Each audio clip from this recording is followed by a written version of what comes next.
আমাকে দেখান তো বিএনপির একজন লিডারের ছবি দেখান তো, একজন, দুইজনের দরকার নেই, একজন। জামাতের একজন লিডারের ছবি দেখান তো, সামনের কাতারে জামাতের একজন লিডারের ছবি দেখাতে পারবেন না।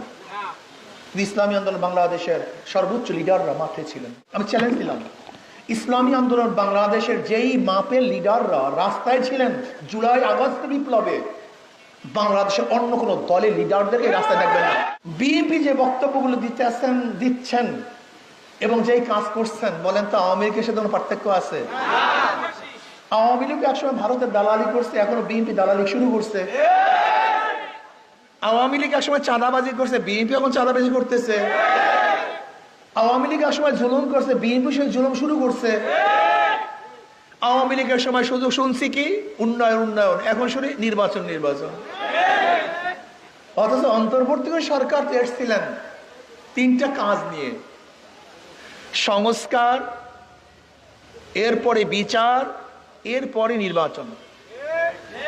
সুন্দর একটা নির্বাচন উপহার তারা দিবেন, গ্রহণযোগ্য নির্বাচন উপহার দিবেন।